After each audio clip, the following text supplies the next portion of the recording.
Okay, and last of mine, and not least, is develop and adopt a budget to fulfill the vision and oversee finances. This is the one thing sort of that everybody knew they were getting into when they ran for school board. We would make the pitch that the board has a certain role in building the budget. And part of that is to establish priorities, going back to what is the vision and what is most important. Of all the things that we're trying to do as a school, what do we care most about?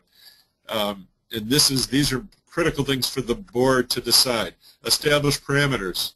What is the amount of, how much money do we think next year we are going to be able to justify be spent by this district given the number of children there who are enrolled, given the economic circumstances of our community, etc. It's really the board's job to set those parameters, and you're the ones that are going to be selling it to the community.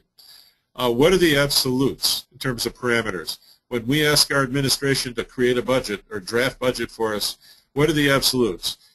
Is there a particular program that we've said we don't care how deeply we have to reduce in other areas? There are certain things we absolutely don't want cut. In these same categories, what's most important? We had districts this year that said we are going to buy a laptop for every 4th grader through 7th grader and fully integrate technology into our curriculum. And that was a decision driven and supported by the board. Obviously, all the time you're doing vision work, you're doing it together with your superintendent and your leadership. But the board ultimately needs to lay out the outside parameters. We would then suggest that you expect administrators to be creative in developing a budget to achieve the vision that you've laid out within the parameters and priorities that you've laid out.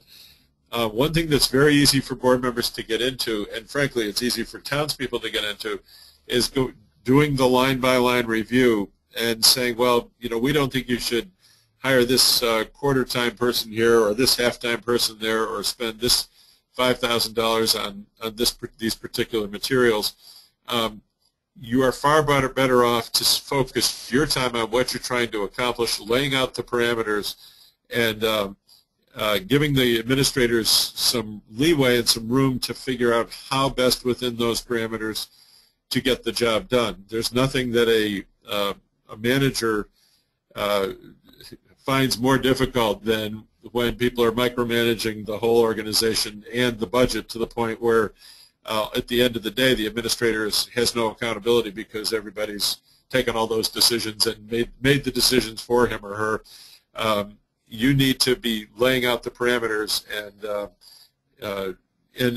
this isn't a pure. This isn't a science. This isn't some kind of pure thing that I'm laying out here for you, because ultimately, if an administrator comes back with a budget that the board doesn't like, I mean, it's been done within the parameters that you laid out, but you don't like the look of it. You didn't realize it was going to be so painful. The board can go back and say, something, we got to change the parameters. So obviously, the board is the board and ultimately needs to make those decisions. But we would urge you not to get into total micromanagement in the building of a budget. We would encourage you, and we would have you encourage your administrators when they're trying to be creative about the budget to be looking at possible connections with other districts and the possible uses of technology. A very important point that needs to be made here, coming back to the whole supervisory union situation.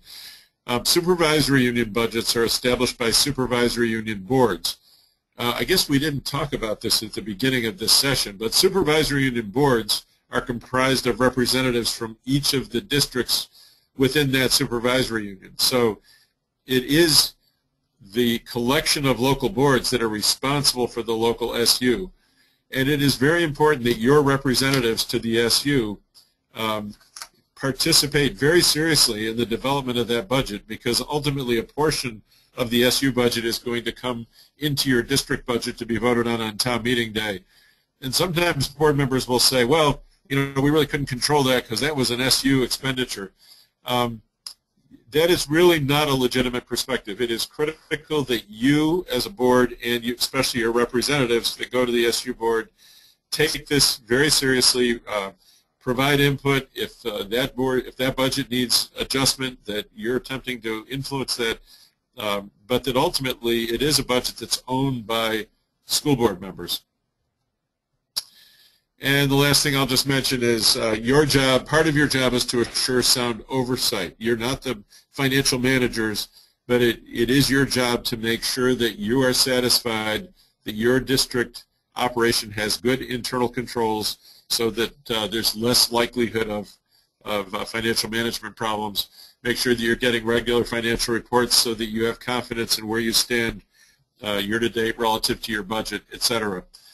We will be doing a special session on financial oversight because of the amount of embezzlement there's been in the state of Vermont, not so much with schools, occasionally with schools, usually some of the smaller funds, but in town offices and in nonprofits there has been a rash of serious problems, and a lot of boards have asked us to provide some additional guidance. So this is the last poll on these types related to budget. Does the board receive clear and sufficient financial reports so that it has confidence in the financial status of the district? We're pretty well set here, and it's about 50% that said yes, you think your board does get good financial reports, and the other half are not sure. And again, those are important questions to ask.